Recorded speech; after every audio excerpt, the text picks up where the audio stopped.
Hey, what's up, you guys? Today we're gonna have a little chill-ish story time. Oh no, it should be more of a spooky, scary story time Sunday.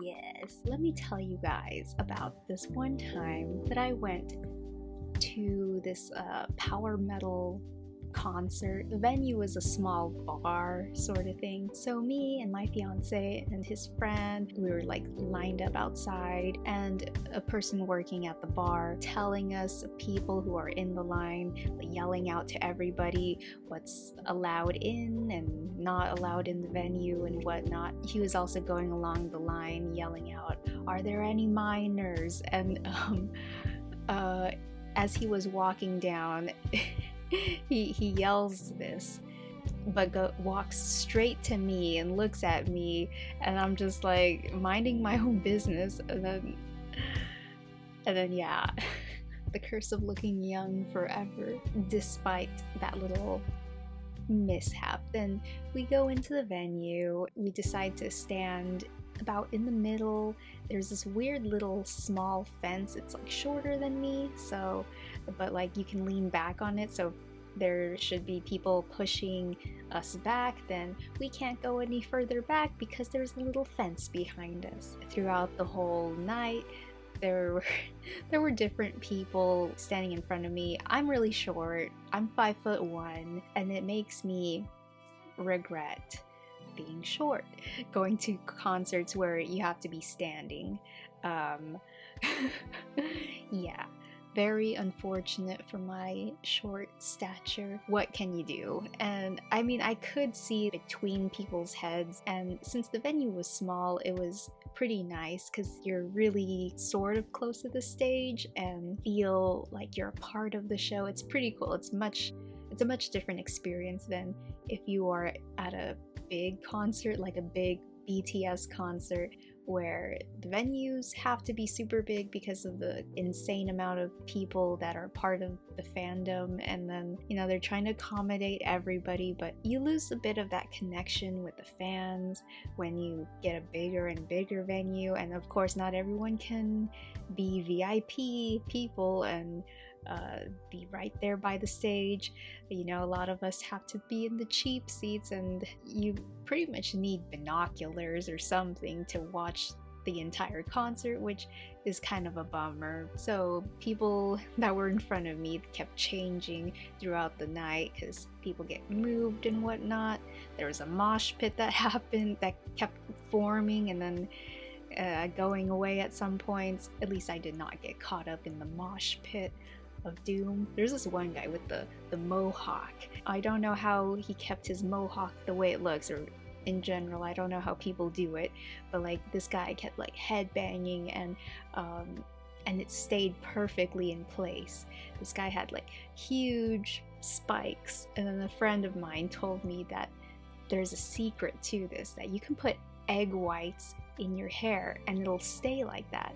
I didn't know the secret, so the more you know. Let me move on to the different people that stood in front of me and obscured my vision. There were two dudes like standing in front of me. One of them was really obscuring my vision, 1 or 2 feet away from me, which isn't that much space, and I'm like, come on, are you serious? And then I could see nothing but the fold of his neck, and I took a picture of that.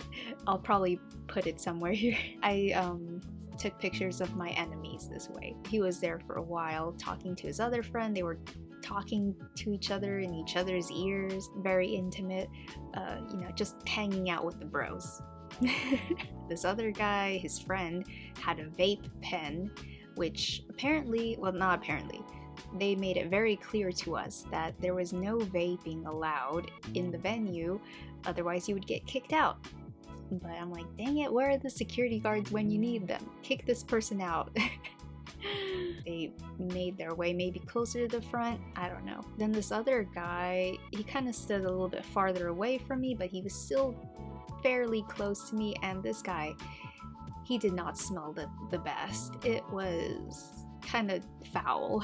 This guy, I felt like he needed a shower. I don't know, he was also scratching his head, and I'm like, oh dear God, if his dandruff gets anywhere close to me, I will scream.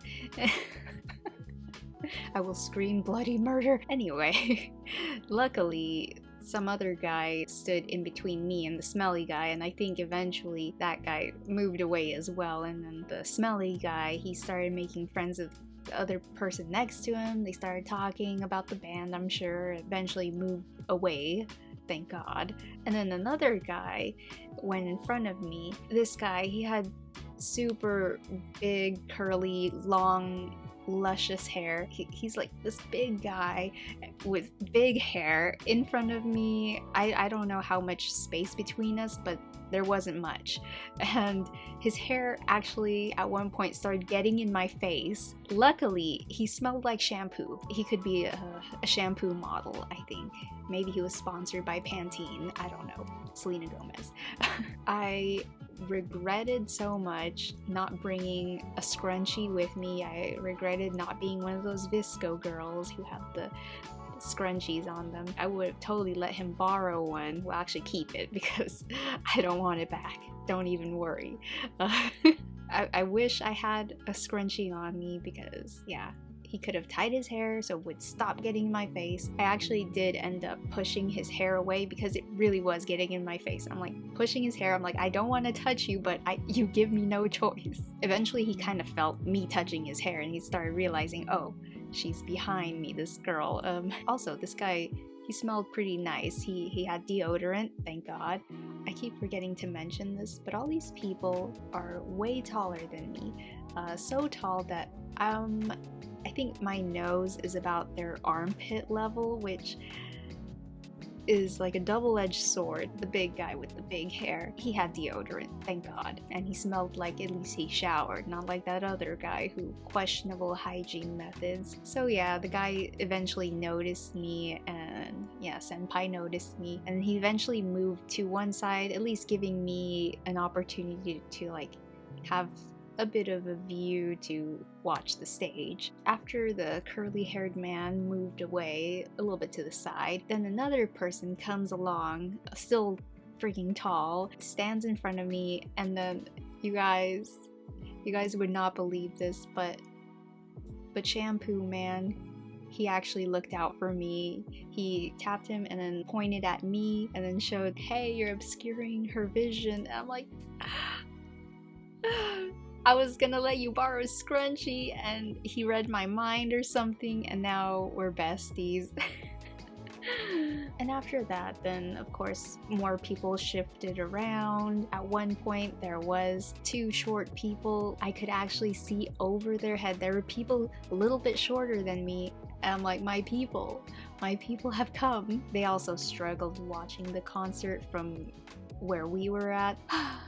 I miss you, short people. There was also a moment where my hand got slammed into the fence and I got a cut and the skin is peeling now. Battle damage. Moral of the story is make friends with people who shower and use deodorant. Anyway, thank you guys so much for watching. Let me know if you guys have your own little concert horror stories that you can share or want to share in the comments below. Bye!